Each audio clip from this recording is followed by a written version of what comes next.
top 10 favorite books for people of all ages, but we'll go youngest to oldest.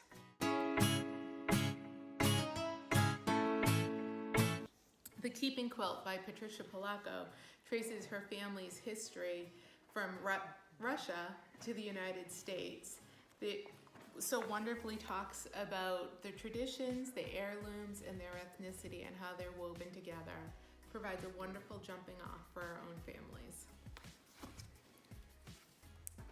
These Hands by Margaret H. Mason shells the story in beautiful prose about an African-American grandfather and grandson. Let me just tell you one of the opening sentences. Look at these hands, Joseph. Did you know these hands used to make the ivory sing like a sparrow in springtime? Well, I can still show a young fellow how to play heart and soul. Yes, I can.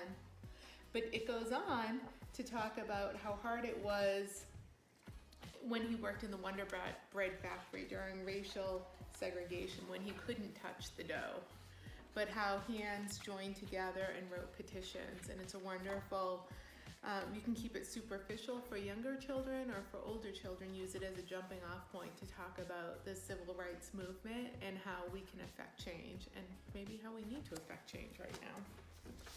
For middle school, The 14th Goldfish, Believe in the Possible by Jennifer Holm is a great book that talks about the relationship between a granddaughter and her grandfather.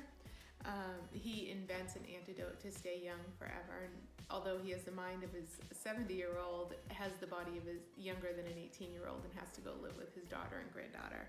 So it raises a lot of questions. One of the other things we like about this book is that it features female scientists throughout American history, women we don't often hear about. You're Smarter Than You Think, a kid's guide to multiple intelligences by Thomas Armstrong is one of our favorite nonfiction books for middle schoolers. The premise is that each of us is smart in 8 ways. It's not how smart we are, but how we are smart. And this book is for middle schoolers to help them understand their different intelligences and how they can use them in the world.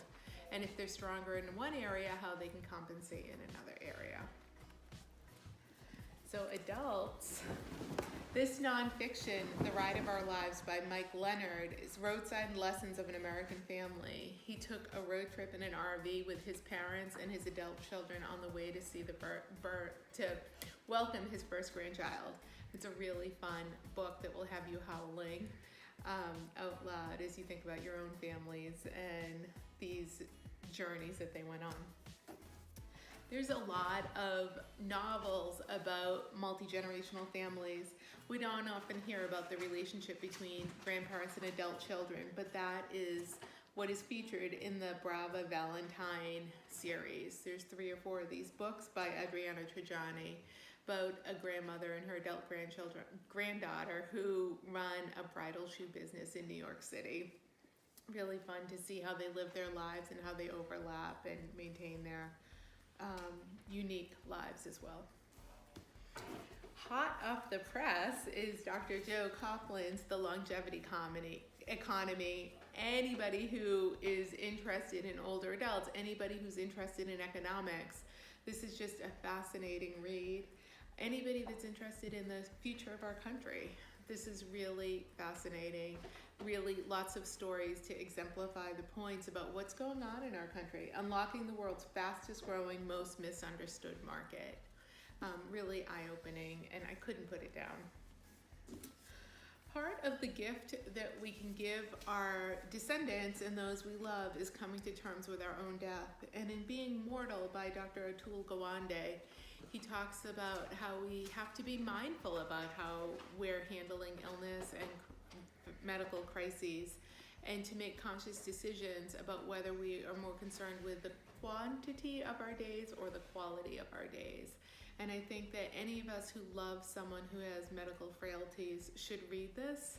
Anybody who might ever face a medical frailty, which is really any of us, should read this and begin to wrap our heads around it and make some informed decisions and have some hard conversations so that our loved ones are prepared when they have to make decisions.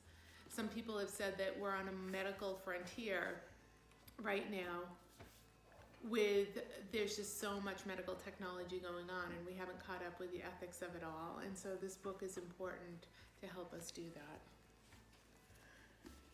And once we have wrapped our heads around the fact that we are going to die, Final Gifts really outlines what does it look like to be in the dying process, and what are the signs and the symptoms, and how does that all play out, and what are the different ways it can look like.